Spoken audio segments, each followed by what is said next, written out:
Rediscover Rajasthan की आज की इस कड़ी में हम यहाँ पहुँचे हैं राजस्थान के आदिवासी इलाकों में। इन जंगलों की जब आप सैर करेंगे तो आपको एक खुशी, एक बहुत आनंद का पल आप यहाँ पर महसूस करेंगे। माउंट आबू के पास आबू से होते हुए ये भाकर आदिवासी क्षेत्र है। कुदरत के करीब ये वनवासी क्षेत्र आपको जरूर अपनी ओर आकर्षित करेगा। इन्हीं पहाड़ों के बीच कुदरत के करीब ये वनवासी लोग अपना जीवन बिताते हैं। एक तरफ यहाँ बहती नदी है तो दूसरी तरफ ऊंचे पहाड़ और हरे दरख्त। शायद कुदरत का ये नजारा आपको बरबसी अपनी ओर खींचे ले जाएगा। राजस्थान को लेकर कहा जाता है कि रंग रंगीलो प्रदेश है, यानी कि ये राजस्थान जो है वो अपने आप में कई रंगों को समेटे हैं। एक तरफ दूर तक फैला रेत का समंदर है तो वहीं दूसरी ओर पहाड़ों पर पर्यटन है। लोग गर्मियों में यहाँ पर माउंट आते हैं छुट्टियां बिताने के लिए। आप अगर माउंट आते हैं तो माउंट की इस आबू पर्वत से थोड़ा ऑफ रोड राइड करेंगे तो ये एक आदिवासी इलाका है जिसे भाकर आदिवासी क्षेत्र कहते हैं। आप यहाँ देखिए कि ये लोग जो आदिवासी जिन्हें हम कहते हैं, ये वनवासी लोग अपना जीवन किस तरह कुदरत के आसपास बिताते हैं। इन जंगलात की सैर करिए, आपको और आपके परिवार को शायद राजस्थान आना हमेशा हमेशा के लिए एक यादगार बन जाएगा।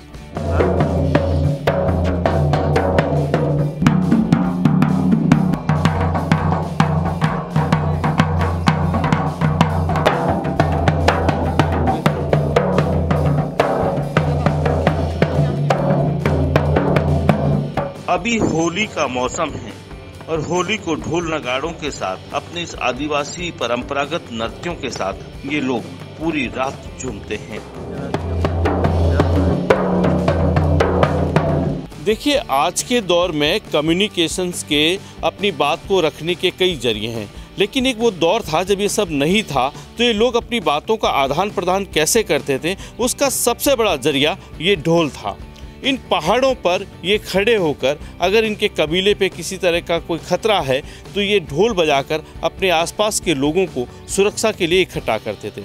इसी तरह से अगर घर में कोई शादी समारोह है, अगर लोगों को आमंत्रित करना होता था तो एक अलग धुन में ये ढोल इस पहाड़ी पर खड़ा होकर ये बजाते थे।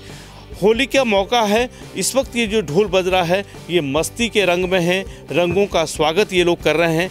आदिवासियों का ये जो गरासिया नृत्य है, ये ढोल बजता है। अभी तो सुबह हुई है लेकिन शाम होते होते जब लोग घरों की ओर लौटते हैं शहर से वापस कुछ कमा के, तो फिर शाम के वक्त यहाँ पर इस ढोल के साथ कई देर तक नृत्य चलता रहता है।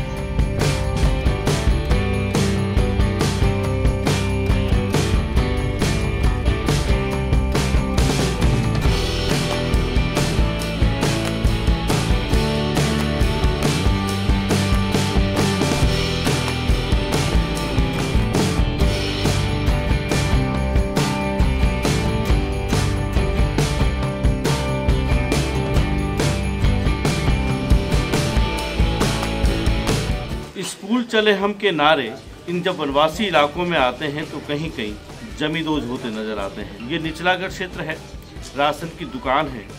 जिन लोगों को राशन मिलता है वो किस तरह से साइन करते हैं उसकी बानगी ये रजिस्टर है। ज़्यादातर निशान आप देखेंगे इस तरफ अंगूठे के निशान हैं। तो सरकार की शिक्षा के दावे यहाँ आकर किस तरह से अपना दम तोड़ देते हैं उसकी बानगी ये एक रजिस्टर है। कहने को इन गाँवों में अब स्कूलें हैं, समाज कल्याण के छात्रावास हैं, प्राथमिक स्वास्थ्य के लिए प्राथमिक स्वास्थ्य केंद्र भी खुले हैं, लेकिन हालात क्या है जमीनी तौर पर इसको देखने की जहमत किन्हीं के पास नहीं है। यही वजह है कि आज़ादी के 70 साल बाद भी आज भी ये वनवासी लोग इन जंगलों में एक आदिवासी सा जीवन जीने को मजबूर हैं।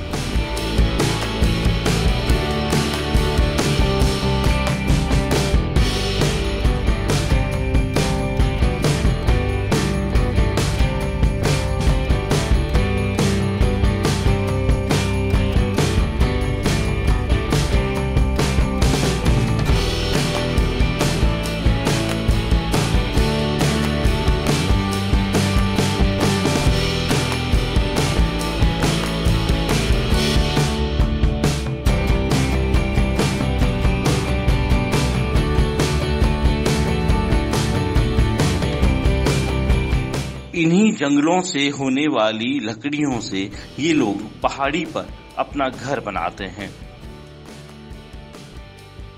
ये वनवासी लोग मुर्गी पालन, बकरी पालन और गो पालन भी करते हैं। ये आदिवासी लोग गाय को अपनी माता की तरह मानते हैं, इसलिए ये गोवध नहीं करते। ये लोग मांसाहारी होते हैं, इसलिए ये लोग मुर्गी पालन और बकरी पालन हर घर में करते हैं। एक खास बात और ये है कि इन सब वनवासियों के घर में ढोल आपको जरूर मिलेगा। ये ढोल एक तरफ जहां इनकी खुशियों का इजहार करने का एक साधन भी है, तो वहीं दूसरी ओर मुसीबत के समय में यही ढोल अपने आसपास के लोगों को जमा करने का जरिया भी।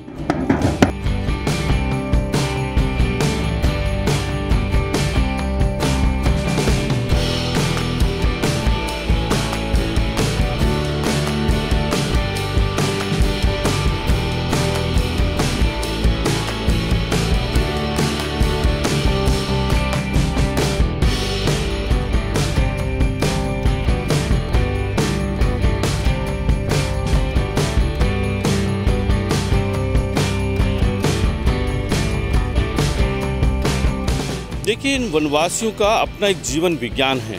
किस तरह से ये पानी को सहेजते हैं, बरसाती पानी को, और किस तरह से ये अपने गांव में कुआं खोदते हैं। ये पीछे पहाड़ी क्षेत्र है और इस पर एक गांव वाले कुआं खोद रहे हैं, और उस कुएं में जो मलबा खुदाई के साथ साथ निकलता है उसको कैसे बाहर निकालते हैं, उसके लिए इन्होंने यहाँ पर अपने ही गांव में ही लकड़ी से एक अपना इस तरह का उन्होंने एक यंत्र बना लिया है। और इसी यंत्र से कुछ आदमी जब वहाँ कुएं में पानी वो खोदते हैं पीछे कुएं को, और उस पर जो मलबा निकलता है, वो मलबा इस वक्री पे जब ये घुमाते हैं तो निकल के बाहर आता रहता है। और कई दिनों के प्रयास के बाद, क्योंकि यहाँ कोई मशीनरी का इस्तेमाल नहीं होता है, ये पूरा हैंड टूल से खुद ये लोग करते हैं, और धीरे धीरे ये इसको पूरा खोद के और जमींदोज पानी को बाहर ले आते हैं, और इसी कुएं में ये बरसाती पानी को भी सहेजते हैं, जिससे इनका पूरा साल इनके घर में जो घरेलू उपयोग में जो पानी काम आता है वो काम आता है। कुल मिला के आप एक बात को यूँ समझना होगा कि ये जो आदिवासी हैं ये बड़े इको फ्रेंडली है। यहाँ प्लास्टिक का इस्तेमाल नहीं होता है।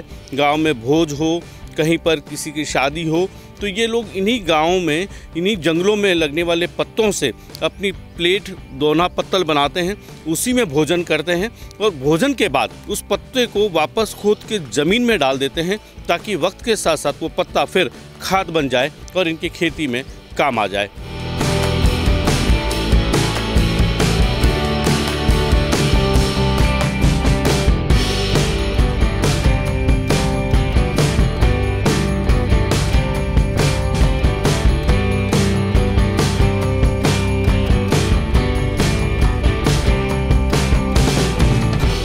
आप माउंट आबू की पहाड़ों को जब घूमने आएँ और ऑफ राइड करेंगे, तो यहाँ पर ये जो भाकर आदिवासी क्षेत्र है और इन लोगों के बीच जब आएंगे तो आपको लगेगा कि इनका जीवन विज्ञान कितना बड़ा है। आप देखिए, मेरे पीछे नदी है। इस बार बारिश नहीं आई है तो ये नदी सूखी है, लेकिन जब बारिश आती है तो इसी नदी से पानी को बिना किसी मोटर के, बिना किसी पाइप के, इसी पानी को ये धीरे धीरे पानी के वेग को बढ़ाते हुए ऊपर उस पहाड़ी तक ले जाते हैं और इन पहाड़ों में खेती करते हैं। स्थानीय भाषा में ये इसे सारण कहते हैं। सारण यानी अपना पानी अपना खेत। और इसी नदी से इस पानी को, उसके बहाव के क्षेत्र को बढ़ाते बढ़ाते ये धीरे धीरे ऊपर पहाड़ी तक ले जाते हैं और वहाँ पर ये अपनी खेती करते हैं।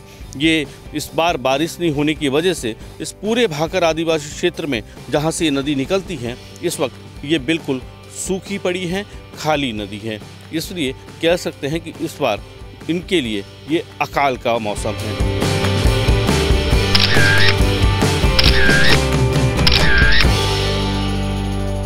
के पीछे सबसे बड़ी बात यह है कि आदिवासियों में लंबे समय से परंपरा चली आती है शिकार की। तो यहाँ पर खाने के लिए लोग, आदिवासी लोग यहाँ के जो है खरगोश है, हिरण है, इस तरीके के जो वन्य जीव होते हैं उनका शिकार करते आए हैं लंबे समय से।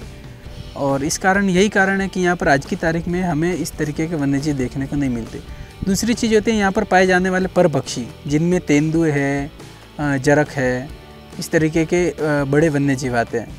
तो इनसे आदिवासियों को खतरा यह रहता था कि ये वन्यजीव इनके मवेशियों पर हमला कर देते थे और उन्हें उठाकर ले जाते थे। तो जो इनके मवेशी, जिनसे इन्हें दूध मिलता था, घर का जो इनका खाने का एक जरिया था वो चलता था। तो वो उस पर भी इनको काफ़ी असर होता था। तो इसलिए ये लोग गुस्से में आकर और कई बार फूड पॉइजनिंग कर देते थे। जैसे कि किसी वन्यजीव तेंदुए ने किसी बकरी को मार दिया तो उस बकरी के अंदर जहर डाल देते थे उसकी लाश में, तो पीछे से तेंदुआ आकर उसको खाता था और उस जहर के कारण उसकी गुफा के अंदर ही मौत हो जाती थी, जो किसी को पता भी नहीं चलती थी। तो ये कारण है कि आज की तारीख में यहाँ से वन्यजीव लगभग लुप्त हो गए इस एरिया से। कि हालांकि ये सैकड़ों वर्ग किलोमीटर में फैला हुआ वन क्षेत्र है, लेकिन इसके बावजूद यहाँ पर तेंदुए, जरक, सियार, लोमड़ी इस तरीके के वन्यजीव देखने को बहुत कम मिलेंगे। और तेंदुए तो लगभग यहाँ पर है ही नहीं, ख़त्म ही हो गए यहाँ से। सबसे ज़्यादा पर्यटन के लिए यहाँ पर देखा जाए तो यहाँ की जो सभ्यता है, आदिवासी सभ्यता, संस्कृति है, ये यहाँ के अलावा दुनिया में कहीं देखने को नहीं मिलती है।